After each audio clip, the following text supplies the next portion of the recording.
By the time this video is up, Argenti will be the newest 5-star character to release in Star Rail. I really like his design, the whole knight aesthetic looks really good and clean, but the fact that he is an Erudition character kinda worries me. If you've seen some of my other videos, you'll know that I'm not candid about my view of the Erudition path. The short of it is that I don't feel they fill any specific niche, especially with destruction characters being as good as they are.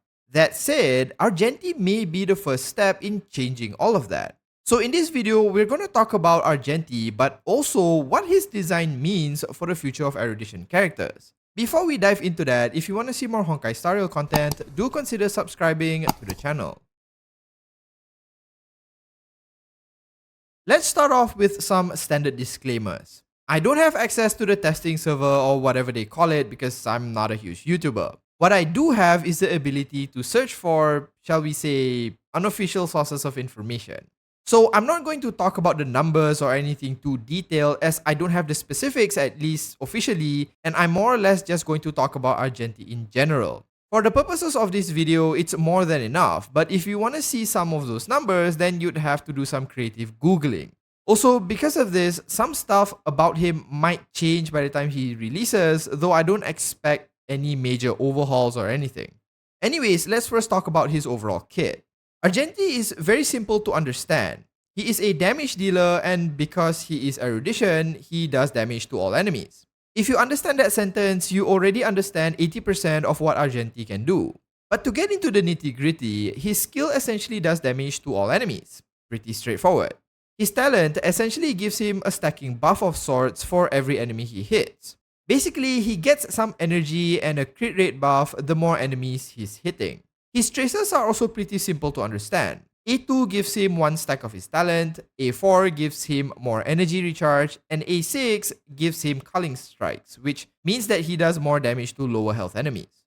Now, if you've detected the pattern here, you'll notice that while his kit is pretty vanilla, there seems to be a lot of energy recharge built in, and this is because of his ultimate. Argenti is the first character so far to have a 2-tier ultimate.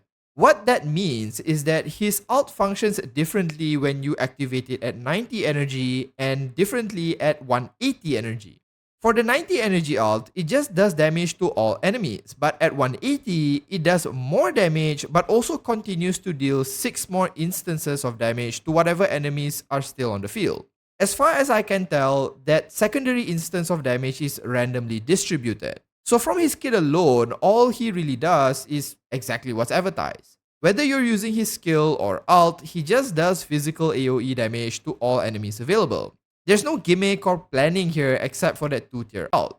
This makes him really simple to wrap your head around, and there's not much thinking required here. But in the intro of the video, I expressed some concern because he is an Erudition character, which seems kinda odd given there doesn't seem to be anything complicated about him. So what do I mean by this?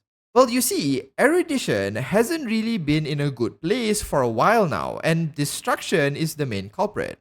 Ever since characters like Blade, Imbibitor Lunae, and Jingliu, destruction has had so much loaded into their kits that they've been able to blow up pretty much every other DPS class. The one who got the worst of this has been Erudition because they have previously been sold as the AoE powerhouses, but the destruction characters can easily fill that role as well. On top of the fact that destruction characters can multi-hit, they also have crazy multipliers. I mean, just look at Imbibitor Lunae, who has like a 600 to 800% damage multiplier on his max charge attack, as well as a lot of built-in buffs.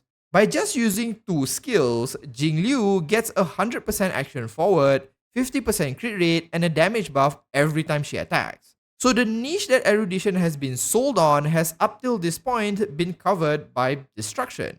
With Argenti, however, it seems that they have started to realize this and he has gotten, unofficially, good multipliers and built-in self-buffs.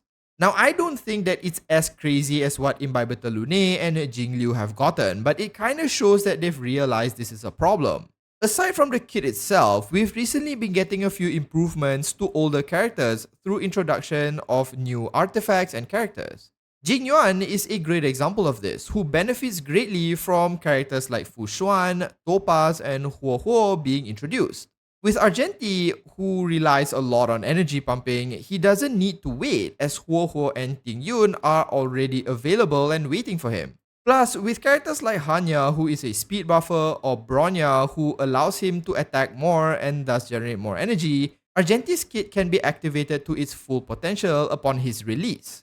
Artifacts may also be introduced in the future that benefit Erudition specifically, and this may be enough to bridge the gap between the Destruction characters and Erudition, so that Erudition can once more take center stage when it comes to AoE.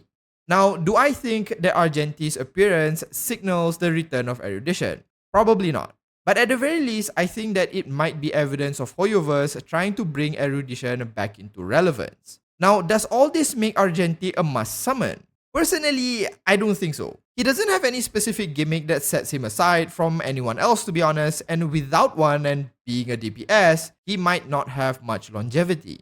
That doesn't mean he is a bad character, however. Argenti is likely going to be a very straightforward and a reliable physical damage dealer, something we don't currently have at the moment other than perhaps Clara, though she functions a bit differently.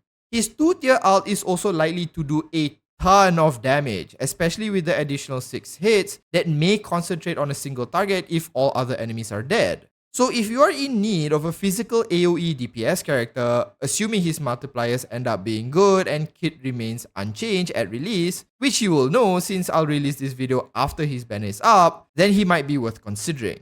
There could also be a scenario where new mechanics are introduced and AoE becomes far more important, but it's too early to say. For me personally, I'm going to have to pass on him, not because he's bad or anything, but more because there's characters around the corner that I want.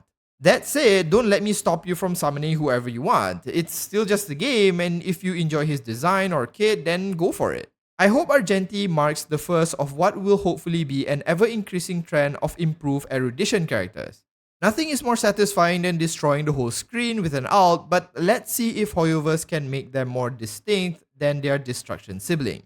Let me know in the comments if you're gonna summon for Argenti, and if you enjoyed the video, do consider liking and subscribing to the channel. Thanks so much for watching, and as usual, have a nice day.